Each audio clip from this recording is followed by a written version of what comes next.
Honorable Shri P. Chidambaram ji.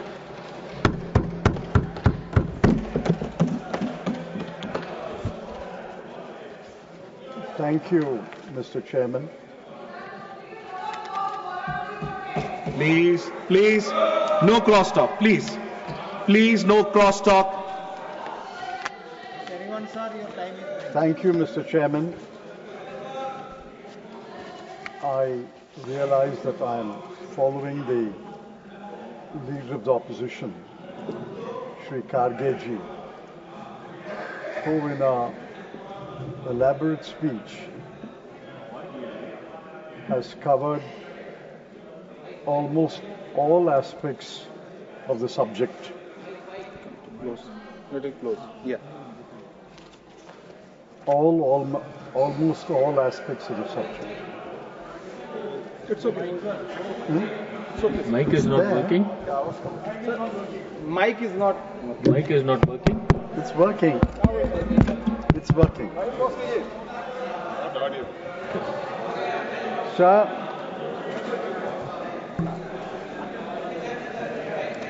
I'm glad No, mic is on. that we are eventually discussing Operation Sindoor. Ever since Operation Sindoor ended, we have been demanding that a special session of Parliament be called and to discuss Operation Sindoor. But the government, for reasons best known to it, refused to call a special session. All over the world, in every democratic country, where a war has taken place, even during the war, Parliament is in session. Example is the United Kingdom. And certainly after the war, the Parliament is convened to discuss various aspects of the war.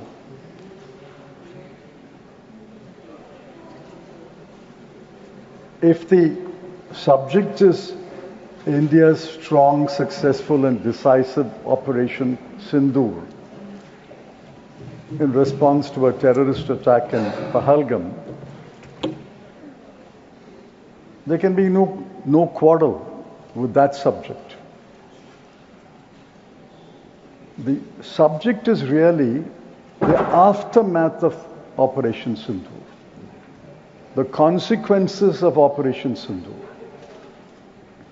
On the subject itself, if you ask me, was Operation Sindoor strong? I would say yes. Was Operation Sindoor successful? I would say yes. If you ask me, was Operation Sindoor decisive? I can only say time will tell. Whether Operation Sindoor was decisive, only time will tell. I'm reminded of a decisive war. On December 16, 1971,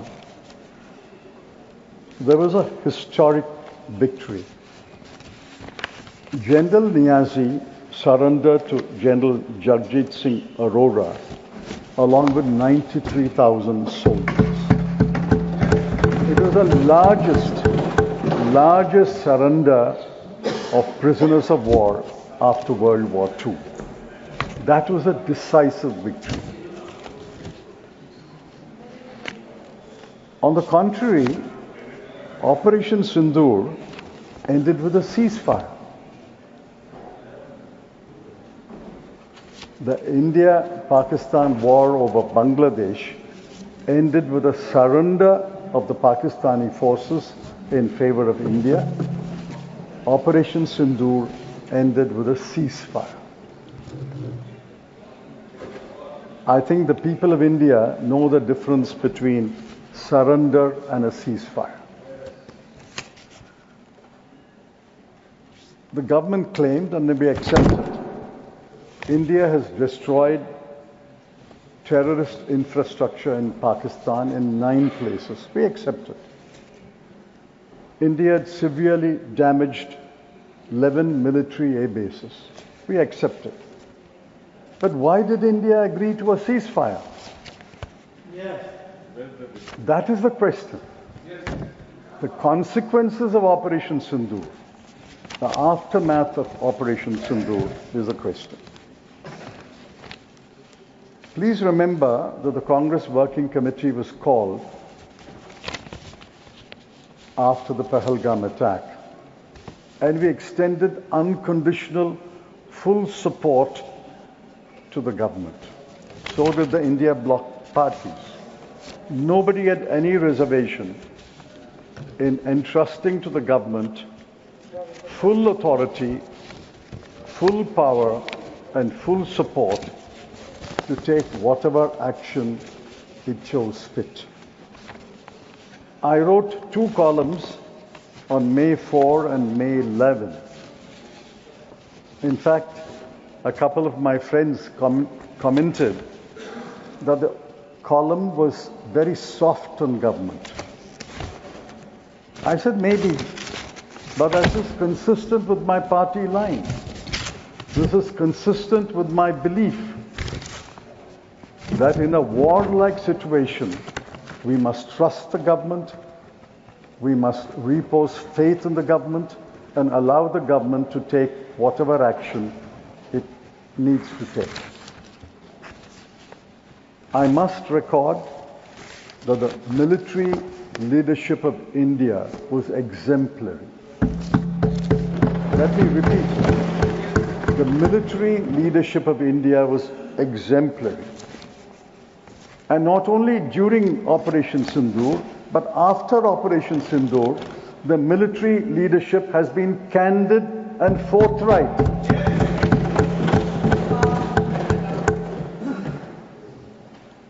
The Chief of Defence Staff admitted tactical mistakes. He also said, after the tactical mistakes, they paused, and the military leaders got together and re-strategized. He admitted losses, which is why, while I call the CDS and the other military leaders, their leadership exemplary, I call them candid, forthright, and transparent, because he admitted tactical mistakes, re-strategizing, and admitted losses. The Deputy Chief of Army Staff admitted that Chinese aircraft had been deployed. He also admitted that Chinese missiles had been deployed. He also admitted that drones, and we gather it's from Turkey, were deployed.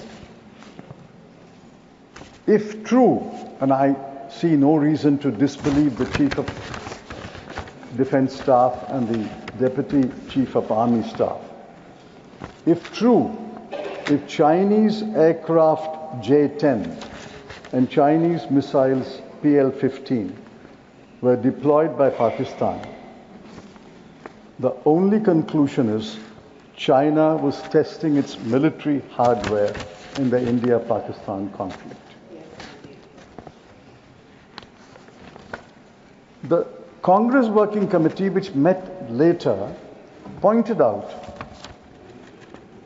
there was an intelligence and security failure. But government has so far not acknowledged the security failure and the intelligence failure.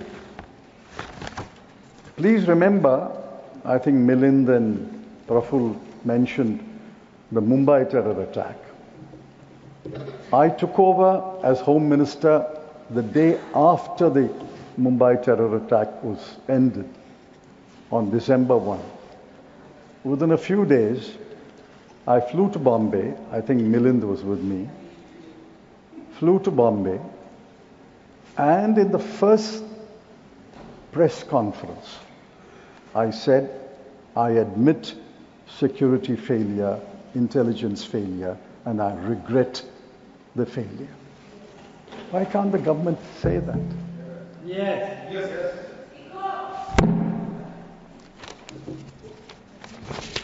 We also did a number of things. We also, to borrow the word of the Chief of Defence Staff, re-strategized. Within a month, 30 days, I asked the Cabinet to approve the National Investigation Agency Act. It was passed in that session and notified on 31st December 2018. The first two Director Generals of NIA were outstanding officers, one from Kerala cadre and one from Rajasthan cadre. We also amended the Unlawful Activities Prevention Act. We set up the NAD grid.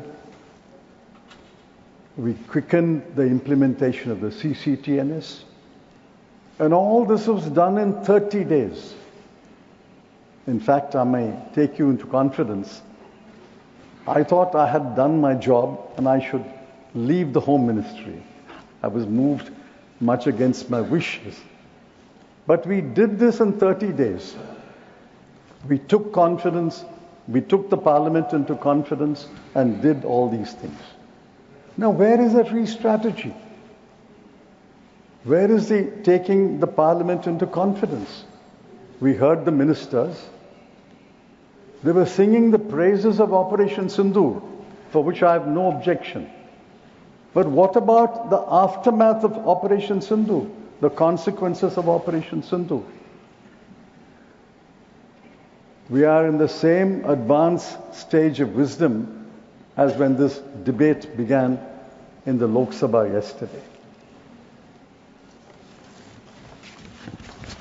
While I congratulated the military leadership as exemplary, I know what everybody will know what I'm intending to say. The political leadership has been thoroughly disappointing. The Defence Minister made a spirited statement yesterday in the Lok Sabha. Today he was his usual subdued, moderate self. The Foreign Minister made an articulate reply in the Lok Sabha. Today is not yet spoken. But I hope when the Foreign Minister speaks, because the Defence Minister has already spoken, they will copy or emulate the candor of the military leadership, admit the mistakes, and tell us what they are doing to re-strategize. So please understand, it's no longer preparing for a one-front war or a two-front war. Pakistan and China are no longer different fronts. It's a fused front. The pilots were Pakistanis, the aircraft were Chinese. The finger was Pakistani military leaders, the missiles were Chinese. The operator was Pakistani, the drones were from Turkey. Where is your plan? To fight not a one-front war, not a two-front war, but a fused front war of India fighting Pakistan and China fused together.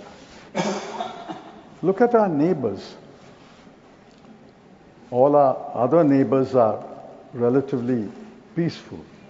But on the northern and western and eastern border, we have India and China, and if they are fused in one front, that runs about 8,000 kilometers of border. Where is the thinking? Where is the hint of a thinking?